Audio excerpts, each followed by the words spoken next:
Salve. Salve, Pietro. E aí, como que tá aí? Como que foi o show match?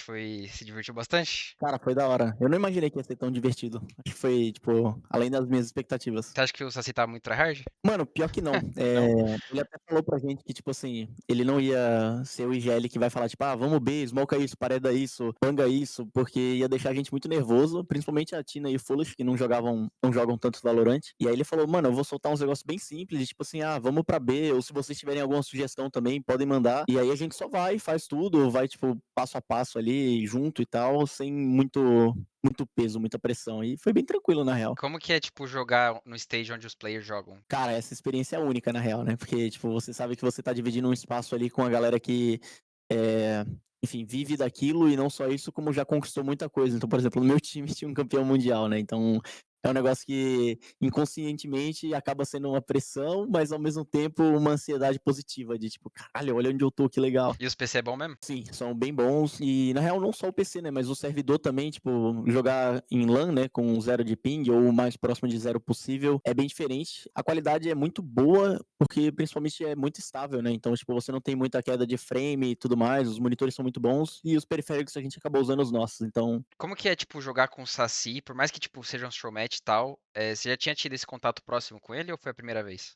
cara, eu era muito próximo do Saci em 2022, quando ele entrou na Loud. Na realidade, ele entrou com um time e depois internamente eles pediram pra recomendar um nome pra streamer. E na época ele recomendou o meu e mais dois. As conversas aconteceram e tudo mais. A Loud pretendia contratar duas pessoas naquela época, mas acabou fechando só comigo. Acho que a outra pessoa, não sei se não deu interesse ou não continuou pra frente. Aquele ano de 2022 a gente era bem próximo, fazia os conteúdos, as watch parties, tudo aqui de São Paulo e lá no mesmo CT da Loud. Na sala que eles treinavam, eu tava do lado transmitindo, então acabava, tinha aquela trocação de ideia e meio que fazia parte da equipe naquela época, né? Quando começou a franquia, em 2023, todo mundo foi pra fora, pra Los Angeles. Então meio que deu uma afastada, não só dele em específico, mas com todos os jogadores que eu tive contato ali, né, de presencial, afasta um pouco por causa do dia a dia, né? Você não tá vivendo o dia a dia do time, é um outro fuso horário, é uma outra rotina. Já fui muito mais próximo do que eu sou hoje em dia dele, mas é um cara que eu admiro muito e curto bastante o trampo. Você pensa futuramente,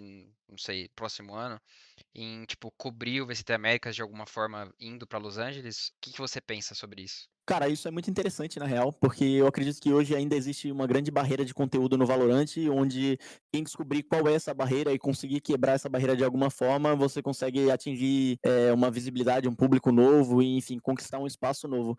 Eu acredito que essa pode ser a barreira, ou pode não ser também, mas é entender o que funciona e também coordenar muito esses tipos de conteúdos com a organização também, por exemplo, com a Loud. Então, eu acho que não faz muito sentido eu vir para cá sozinho e não conseguir coordenar esse tipo de conteúdo junto com a Loud. Então, acho que é uma conversa que eu posso ter entre coreano profissional e Loud organização para conseguir mixar e ver como eu posso criar conteúdo dessa forma presencialmente aqui em Los Angeles. Mas sim, seria uma opção interessante pro ano que vem. É, tipo, eu tento fazer isso, mas para mim é um pouco mais complicado, porque eles estão ainda no challenge, estão começando. Que falta muito isso, tipo, não só do Brasil, mas no geral, no Valorant. É legal esse tipo de conteúdo com fã, com org, com player. Acho que é uma coisa que falta muito, que o jogo é muito carente. Então, seria legal se. Não vou falar que todas as orgs, porque eu sei que é monetário e tal, mas é tipo, é uma coisa que falta no cenário. Eu concordo com você. Eu acho que todas as orgs elas já fazem meio que essa pegada de conteúdo, mas eu acho que eles deviam incluir mais os influenciadores das orgs nesses conteúdos. E isso aqui eu tô falando não só como Loud, mas também como as outras, por exemplo, Fúria, MBR. Quando o influenciador tá mais próximo da organização, fica até mais fácil. Por exemplo, o Saci, a gente tá aqui em Los Angeles pelos últimos 3 dias, né? A gente já chegou aqui tem 3 dias. E quando ele tá mais próximo aqui, é muito mais fácil dele fazer parte do dia a dia do time e ser como eu era lá em 2022 com a Loud. Então, fazer parte dos vlogs, dos conteúdos, e, enfim, presenciar isso, né? É algo muito legal e eu acredito que deveria ser mais investido pro ano que vem, sim. E a mudança no cabelo, você vai manter dessa forma ou você vai deixar crescer de novo? Cara, a real é que quando eu cortei o cabelo eu tava com muito medo, porque eu raspei o cabelo 7 anos atrás, 8 anos atrás, né, antes de começar a deixar crescer. E na época eu sofri muito bullying, cara, porque eu não tinha barba, eu não tinha, enfim, eu era um moleque ainda, eu tinha 16 anos. Fui muito mal na época, então eu sempre deixei o cabelo crescer por trauma, assim, e por medo de cortar. Mas quando eu cortei, cara, eu vi que era um negócio que tava um pouco me cegando, saca? No sentido de que eu tava com uma visão que não era. E aí, não só muita gente gostou do resultado, como eu também curti e é muito mais confortável, né? Você não tem todo o trabalho, que tem um cabelo longo e, enfim, de lavar e demorar e muitos produtos, é bem mais barato. Tenho gostado de trocar muito os estilos, assim, cara. Eu sinto que eu tô numa fase de me reencontrar, e isso eu falo não só pessoalmente, como profissionalmente também, várias coisas. E essas mudanças são legais, eu me divirto fazendo, a galera acha legal, uma hora ou outra fica ruim, o pessoal dá risada, uma hora fica legal, o cara fala, ah, pô, da hora. Mas é um processo que eu tô curtindo e, enfim, tô me divertindo e provavelmente ainda devo testar outras coisas no cabelo. Vai tentar outras cores também? É trabalhoso, eu acho que descolorir é sempre mais simples, porque você não precisa ficar descolorindo toda hora e tinta, se você pintar, tem que ficar retocando e pintando de novo. Mas sim, eu queria testar. Inclusive, por aqui eu trombei alguns gringos que falavam gecko, gecko. Verdade. E aí eu achava bem engraçado. O que que você acha que é a mudança mais urgente para o VCT no ano que vem? Cara, a mudança mais urgente, eu posso citar duas. Eu acho que a primeira seria o calendário.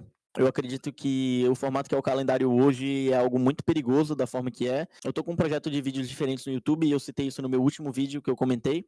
Mas se você for comparar o ano de 2024 da Loud e o ano de 2024 da Red Kennedy, só que a Red Kennedy no CS e a Loud no Valorant, a Loud jogou um total de 22 séries, se não me engano, no ano passado, considerando que a Loud não foi para todos os campeonatos internacionais do ano e tudo mais. E a Red Kennedy a mesma coisa, não foram para todos os majors do ano e jogaram 172 séries. Então foi tipo Nossa. assim um número praticamente 8 vezes maior. Então eu acho que as equipes hoje no Valorant, elas jogam muito pouco de quantidade. A qualidade tem ótimos jogos, mas a quantidade é muito pouco, e isso força com que as organizações busquem resultados imediatistas, e se você contrata uma equipe que ela vai mal, você acaba demitindo, e todo mundo olha isso pelo, mas por que tá demitindo? Só jogaram 5 jogos. Cara, você só joga 12 jogos no ano. Se você jogou metade dos jogos e não performou, ferrou, tá ligado? Num projeto hoje, da forma que é feito o calendário, você não consegue projetar equipes, né, e projetos mesmo para médio e longo prazo ou super longo prazo, enfim, é tudo a curto prazo, e eu acredito que a mudança essencial seria alongar o calendário para que terminasse, e aqui eu tô contando só o VCT, né, sem contar Game Changers, Ascension e tudo mais, mas eu acredito que o VCT deveria ir pelo menos até o mês 10 e deixar ali 2 meses sem nada, mas diferente do que é hoje, que normalmente vai até o mês 8 e fica 4, 3 meses sem nada. Eu concordo, tipo, a maioria dos players eles recebem pra nem acabar jogando durante o ano. Do map pool atual. Qual que é o map pool que você deixaria? Eu acho que isso é muito gosto individual, tipo, de cada jogador, assim. Eu acredito que todos os mapas, eles têm propostas diferentes e cada equipe se adapta melhor num mapa. Talvez um mapa maior e uma equipe joga melhor, um mapa que é mais fechado, outra equipe joga melhor. Então, o meu map pool eu faria baseado no meu gosto. E aí, no caso, seria Ascent, Bind, Breeze, Icebox, Abyss, Haven, Fracture, a gente tem Lotus, a gente tem Sunset. Não gosto muito de todos esses, mas eu iria de um split ali. Qual que seria o seu Dream Team independente de valor? Cara, meu Dream Team, independente de valor, considerando apenas jogadores brasileiros ou global? O que você quiser. Tá, e eu vou considerar que a gente não pode ter nomes que já aposentaram, tá? Tipo o Saci, por exemplo. Pensando no cenário hoje, eu acho que eu montaria um time com novos nomes. Eu acho que se eu teria jogador experiente, seria apenas 2 na equipe. Então eu gosto muito de apostar em novos talentos. E um deles, que pra mim é indiscutível hoje, é o Sato. Pra mim ele foi o melhor, apesar de ele não estar no Champions e, por exemplo, o Asp está, eu acho que o Sato ele teve um desempenho absurdo com uma equipe que, pra mim, tem um nível ainda inferior do MIBR. Então se ele conseguiu se destacar tanto com um time que, pra mim, no overall é um time pior que o MBR, ele é um grande potencial de duelista e eu apostaria nele como duelista da minha equipe. Eu acho que como flex, eu talvez traria o Spikezinho. Eu acho que é uma possibilidade se você quiser fazer mapa de 2 duelistas junto com o Sato. São 2 caras que já jogaram juntos durante muito tempo, então eles têm um entrosamento muito legal e conseguem conversar da hora. E não só isso, como ele é flex, então ele consegue jogar de duelista, mas ele consegue fazer também sentinela. Durante muito tempo ele foi o brasileiro que explorou bonecos diferentes no nosso cenário, então ele jogava de Deadlock, foi um dos primeiros, começou a jogar muito de Yoru também. Então é um cara que tem essa versatilidade e essa capacidade de jogar com personagens diferentes. Seria o flex da minha equipe. Como controlador hoje é muito difícil, mas talvez eu manteria o Pancada. Eu acho que é um cara que não teve bons resultados esse ano e nem o ano passado, mas eu acho que individualmente ele tá sempre por ali e é um cara que indiscutivelmente ele tem muita experiência e com certeza pode somar com a equipe. Para mim, um dos nomes mais importantes pro ano que vem é o IGL, porque o Brasil é muito carente de bons IGLs. Eu acredito que a gente tem potencial de ter bons capitães que pensam, né, dentro do jogo, mas não performam ao mesmo tempo. E a gente sofreu bastante com isso nos últimos anos, nos últimos meses, nos últimos splits, enfim. De um cara que ele entende o jogo, ele sabe como organizar o time taticamente, mas ele não performa e não consegue realizar as 2 funções ao mesmo tempo.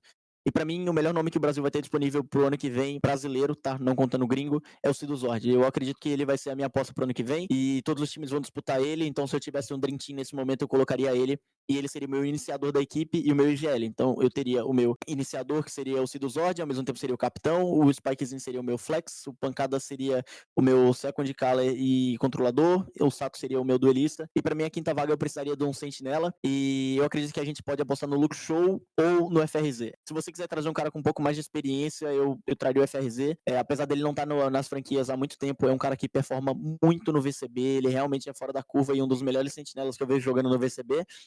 Mas, por outro lado, a gente tem o Luke Show, que teve um destaque absurdo, e eu acredito que nesse split, pra mim, o Luke Show ele teve dificuldade de falar inglês, e nesse time em específico a gente não teria a necessidade de falar inglês, e a gente conseguiria atingir ainda assim o 100% de potencial dele. Então, eu acredito que eu colocaria o Luke Show, ele também faz uma compatibilidade ali com o Sato, por ter jogado na Galleries com ele e tal, e essa seria a minha equipe. Como coach, eu acredito que eu viria com duas opções hoje, uma delas ou seria o Frod, ou seria o Shao. Eu acho que o Shao, por ter trabalhado com todos esses moleques aí durante um tempo, ser um cara muito cabeça, entender responsabilidade e ser um cara que tem potencial de coordenar, apesar do projeto da Fúria agora não ter sido legal, eu acredito que muita coisa talvez não tenha passado tanto pela mão dele e tenha fugido do controle dele, apesar dele ter as responsabilidades também, enfim.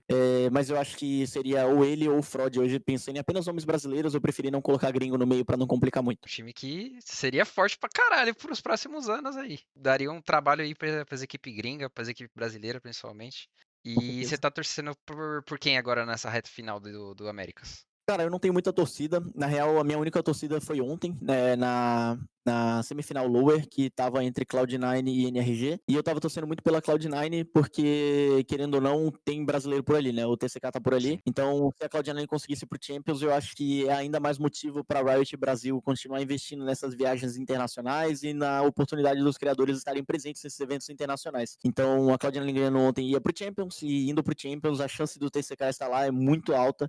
E isso é muito bom, não só para ele, que vai curtir a experiência, como também para Riot Brasil e para Riot Gringa, que vai olhar e falar, porra, olha o Brasil presente aí, olha a galera por aí. Então, eu acho que, mesmo não tendo uma conexão direta com o TCK ou com a Cloud9, eu acredito que aquele resultado poderia amplificar o nosso cenário como um todo, e isso seria bom para todo mundo. Agora que a Cloud9 foi eliminada e não tem como isso acontecer, eu acho que eu tô pela Sentinels, porque como eu tô aqui na viagem com o Saci, com o Force, enfim, o Saci ele tem muito, apesar de não ser mais da Sentinels, é do MIBR, ele tem muito carinho pela galera da Sentinels, e o pessoal da Sentinels tem muito carinho por ele, né? A gente encontrou a mãe do Zekken ali no stage, e ela falou, ô Gustavo, quanto tempo, tava com muitas saudades e tudo mais, e entrega a plaquinha pra ele, e faz brincadeira, e no meio do jogo ela acena pra Watch Party assim também. Então, tô pela Sentinels, mas não especificadamente por mim, mas porque eu gosto muito do Saci e ele tá pela Sentinels, então tô junto com ele. Também tem os Elsos que fica falando careca bonito, Gustavo, então. Eu ensinei pra ele falar, mas ele não falou ainda, que é careca safado, pra ele chamar o Saci de careca safado. Vamos ver Ele se vai ele usar usa essa ainda. carta na manga.